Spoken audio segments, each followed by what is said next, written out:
and welcome to the final part of the biggest secret I've kept for the last 2 years, which is my own craft kit, which is going to launch. Oh my god, like I have goosebumps right now. We're going to launch next week on June 15th, and there is an email subscription in case you really want to make sure that you don't miss it, because it is in limited quantities. Once it's out, it's out. But note that it is not limited edition, it's limited quantities. So we don't know if we're going to be able to launch again or if we're going to be able to have the same partners again. With that said, the video we're going to be watching together and I'm going to be reacting to is a 2-year-old video of me preparing for the craft kit and putting things together, testing different materials, and getting to know different products. Basically, it's behind the scenes of me putting the craft kit as past Jackie and me right now as future Jackie reacting to it. So that way I can give you updated knowledge. Similarly to these past videos, I have no idea what this one's going to be about, but my editor Jamie let me know that this has to do with paints. At the end of this video, I will show you a sneak peek of the actual paints that will be in the box. And without further delay, let's go ahead and see what is it that I was thinking and all the different kinds of experiments of the different kinds of paints to make sure that it is compatible with everything we're doing. Hey Grains, so welcome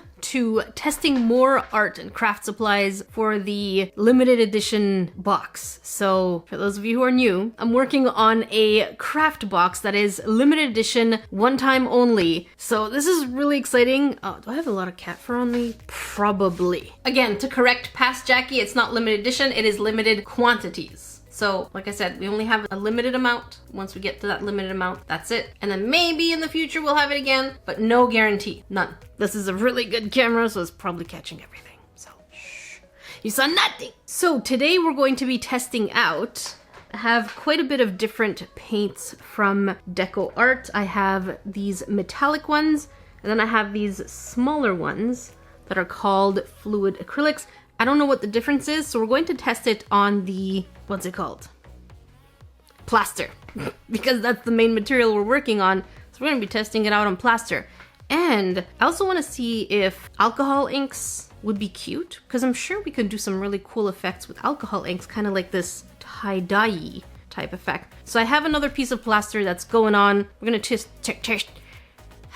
English, please cooperate with me today. So we're going to be testing out quite a few things in terms of paint, because that is the next step. We know the plaster is good. We know that our figure has a nice shape. We're going to be working on resin and whatnots soon too. So I'll be testing out some more resin things and molds. But paint, I think that's really important, because if it's watery and it doesn't have good coverage, I don't want it. All right, let's do the testing. All right, so we have these blocks from last time, and I think I want to try these fluid acrylics. So we have a dark color, and I find that red is a good gauge, green as well. So we're going to test pretty much let's try the primary colors. Do we have any magenta here? Yes, we have magenta, we have cyan, there we go. So we have the primary colors. We'll test these out, see how they look, and I also want to try out the green. Do we have blue? I mean brown. No! For those of you who know, on my main channel, I do complain a lot when craft kits only give us, let's say, first of all, non-primary colors. So please just give me primary colors so that I can do all the other colors. But I also do complain if they don't give us a brown. I know you can get brown by mixing all the primary colors, but then you're also wasting paint. So if they included a brown, I don't have to mix 3 colors to get the one color, which means I'm, losing on the other colors. So just to let you know, yes, I did include the primary colors, brown, black and white, and then other ones. I won't say too much. You'll see that at the end if you like spoilers. If you don't like spoilers, you can wait until the 15th. Definitely we need brown, so let's try that. And of course, first things first, shake it. Shake it, shake it, shake it. All right, let's see how it feels with the pour. All right, here.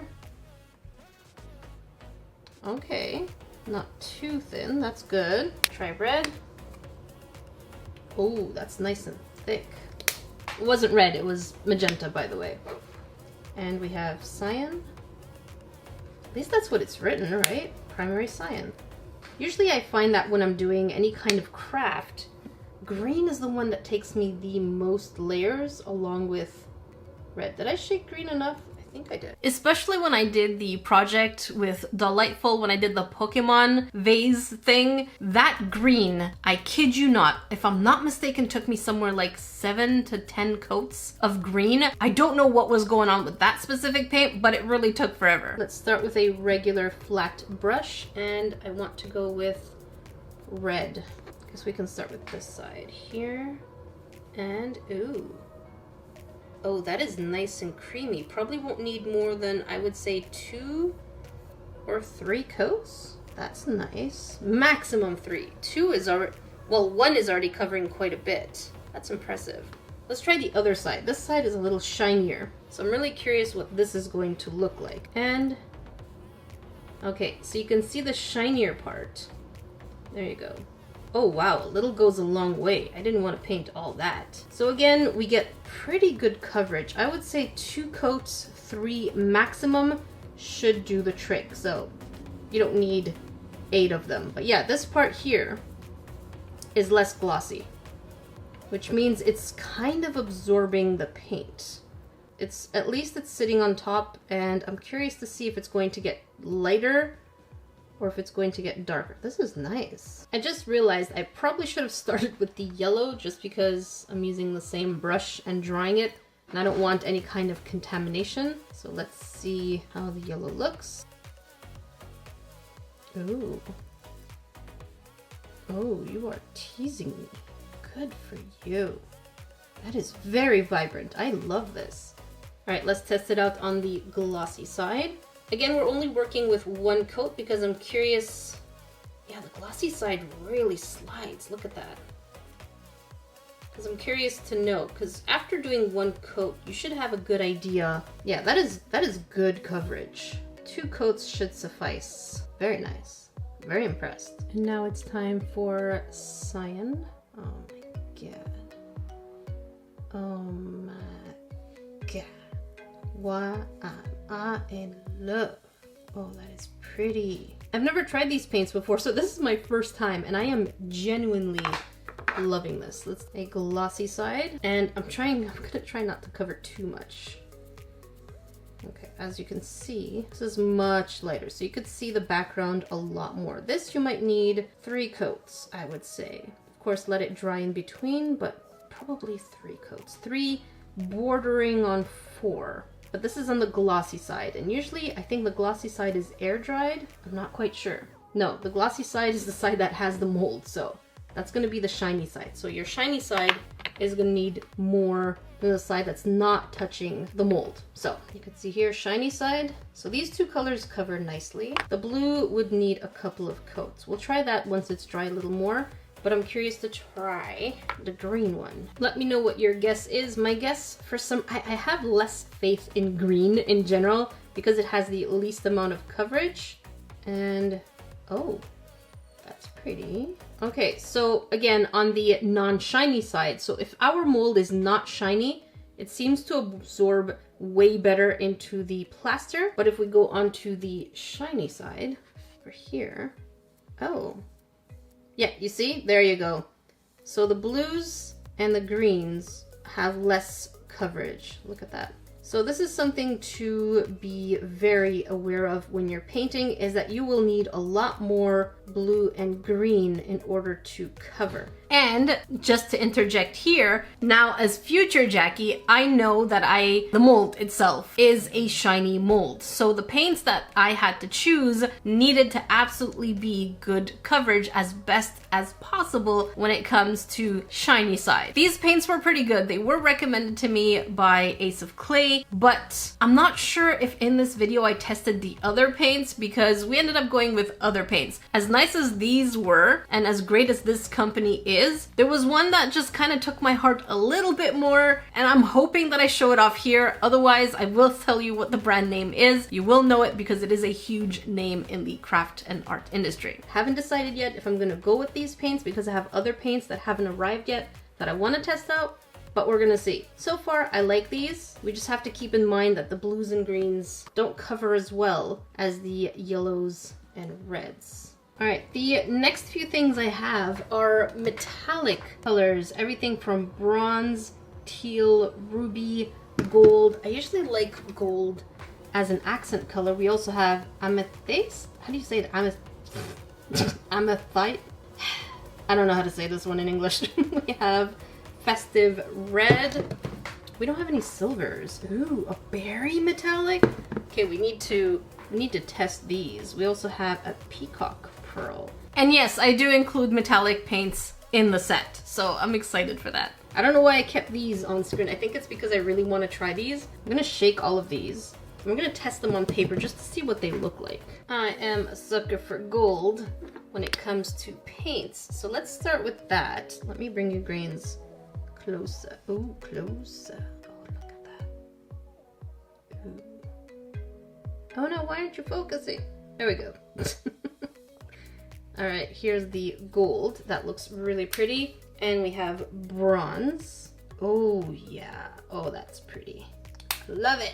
I also want to try the ruby, which I had in my hand for quite some time. So we're going to do some swatches. Here's the ruby. That's so weird. Interesting. Ruby is kind of like a darker bronze. This is the color. But then we also have a festive red, which is also a metallic.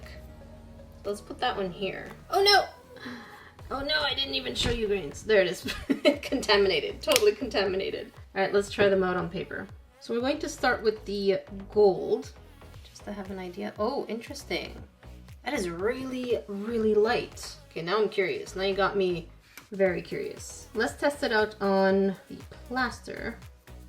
That is very, very transparent. So it's probably better as dry brushing. Let's try that. So I'm gonna brush some of it off. And let's dry brush. I know it's not the right technique, but so it's probably good as an accent on top of another color, just kind of to make it pop.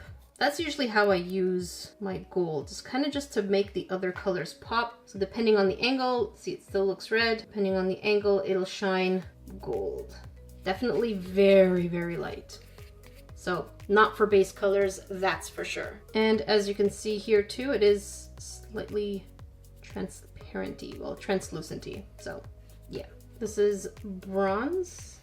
Oh, hang on, there we go. And same thing as the gold, it's super, super transparent. So it's probably good as a dry brushing overlay. Ruby. Oh, that is pretty. See, I expected this to be bronze. This would almost be like an antique gold. So gold, antique gold is what I would call this, and I would have called this bronze. I really like this one a lot. And this is the, what was it called? Festive red. So the metallic festive red. Very Christmassy. So this one's a lot less translucenty than the other ones. Interesting. And it has that sheen to it. That is really pretty. It would look, again, nice as kind of dry brushing. So if we had this over here and we put another layer on top. Look at that. Suddenly your red is a lot nicer. I haven't decided yet if I want to include metallics, just because a lot of things are already pretty heavy in there. But yeah, it does give it this nice shine to it. I wouldn't technically use it personally, because I find that the golds usually give a nicer thing. So when you add like tips and whatnot, golds and bronzes are way nicer. Here's berry. Ooh. Oh, I like that. Teal. Well, that is pretty. Well, these are really pretty colors. Here is amethyst or amethyst. Yeah, it's okay. It's still pretty, but no, I don't think I would include that one. This one is metallic peacock. Looks oddly similar to this one, except just slightly lighter. So a little too close. And lastly, in the pearl colors, we have the green. Oh, that is very watery. And just so you know, I have been drying the brushes in between on my pajama pants. These are pajama pants made specifically, oh, that's cat hair. The pajama pants are not made specifically for drying brush, but that's my logic. Is sometimes I'm like, you know what? My pajama pants for some reason absorb moisture really well. So if I don't have a napkin somewhere around me, I'm like, you know what? I'm just gonna dry them a little bit on my pants real quick. They work. They're great pajama pants for me to dry paint on. So technically, out of all these colors, I really, really, really love this one, which is berry. Yeah, berry got my heart. I really like this one too, which is teal. Teal was very pretty. And I'm really loving the bronze. This one here. I know this is not the bronze. They call this one the ruby and the gold. I'm not sure yet which ones I'm going to include. Obviously, when you see the box announcement, I would have made a decision by then. But a lot of them I find are not that needed. Even the purple and the blue are technically not necessary. I definitely find this one here. These two are great. Well, maybe the gold one too. I haven't decided. Let me know in the comment section below which ones are your favorite. Let me just move them so you could see that there is a shine to them. I absolutely love the berry. It's still one of my favorites, but we didn't go with the berry. We definitely went with golds. You know what? I'm not gonna say too much. I will show you. And I'm also going to explain why I went with one brand of paint rather than the other. Wow, the English still hasn't changed. Still no talkie. I'll explain that as we get closer to the end. See? They're there.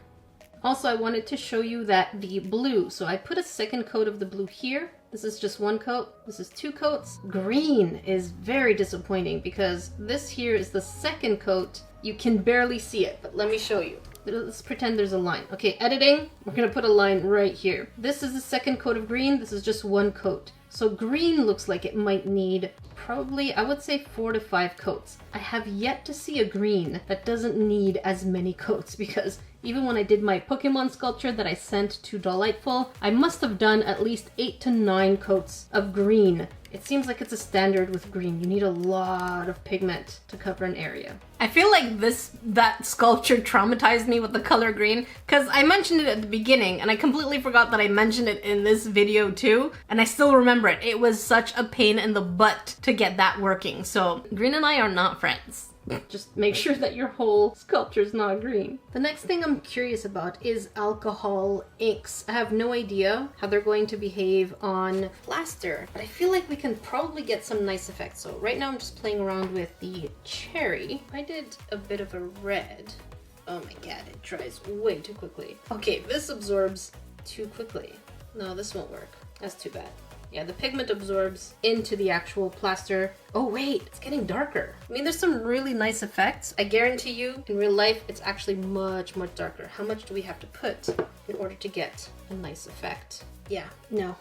On camera, it looks dark, but I promise you here, it's a lot more muted. Definitely a no. Yeah, they definitely had more of a gray tone. So here, there's some color correction done on the editing, so it's not as pigmented. And I think in part 3, I really wanted to see how the alcohol inks would interact with the resin. But since we're going with a UV resin in the kit, do not put any liquids that shouldn't be in there, otherwise they will crack, they're gonna bubble, they're just not gonna cure properly. UV resin is very picky on the pigments it needs. Here, I'm gonna edit to make it muted for you. It's a lot more gray. Now it seems for some reason the footage is gone. I had an idea that something like this would happen. After 2 years, there tends to be lost footage, so that was the end of that video. I probably misplaced it or went up and did something and forgot to continue. That's just the way Jackie goes. But all that to say, yes, deco art was pretty good for the test that I did, but there was a brand that just kind of really tickled my fancy, and not just that. You know what? I'm just gonna say the brand, Jacquard. And if the name sounds familiar, it's because not only do they do paints, but they also do Pearlex powders. They are the brand for Pearlex powders, as you can see on the screen. They are the first brand of Pearlexy and wonderful things that I was able to get in order to make resin things. So when I tried their paints, they were so opaque and just creamy and delicious. And not only that, but their paints are actually not just good on paper or clay or plaster, but they also work on fabrics. And I know that many of you grains are super talented when it comes to actually making denim or clothing type things. So if you ever wanted to dress your characters, these paints that I chose by Jacquard are good for fabrics. So the fact that it's multi-purpose, I'm like, yes, I want it. And if you don't like spoilers, probably now's the time to click right off because I'm going to show you the actual packaging and paint that you're going to get in the craft kit. Are you ready? I am so excited. Like, this is crazy. This is the exclusive Nerdy Crafter and Jacquard paint set. Exclusive. So these are the colors I personally chose and I thought would be a great fit for the kit. We have the basic colors, so we have magenta, blue, and yellow. Now the reason I didn't go for a cyan is because already the magenta and yellow are going to give us nice, deep, light colors, and I feel like having the blue in there instead of the cyan was going to balance it out a little bit more. Otherwise, everything was just going to be a little too pastel-y. Now, of course, if you wanted it to be pastel, we did include black and white, of course, because if you need to make outlines or anything like that, a black is great. But even greater is we have brown. I needed brown to be in there because every single craft kit I've criticized, I'm like, why aren't they including brown? I love having brown as part of the options when I'm painting. So this kit is all the criticisms that I've ever put when it comes to craft kits, and here it is. If I'm gonna complain about it and I don't do it myself, I'm a hypocrite. So I definitely did it. And then there are 3 pearly metallic colors. We have metallic gold, which is just so pretty. I find it necessary, especially when I'm creating monsters, that I have a little bit of gold in there. Then there's pearl violet. Oh my God, this color is so pretty. So if you wanted to add a little bit of a more fantasy element to it, you can have a pearly purple, but also we have an emerald color. Emerald is kind of cool if you're especially going to make dragons or lizardy type creatures. So I wanted that. Let's just face it, most of the characters I end up doing on this channel are lizardy, dragony types. So I'm really happy to say that Jacquard and I were able to partner up. This pack will not be available anywhere else. It is exclusive to our box. It is the color choices that I made, and I spent so much time knowing what colors work with what. And yes, I could have gone with cyan, but I really didn't want to because I didn't want everything to just be too bright. Sometimes we want darker colors. And of course, if you wanted lighter colors, you can definitely do that too. This is what I live for. And so this concludes the behind the scenes because obviously all the other footage is gone.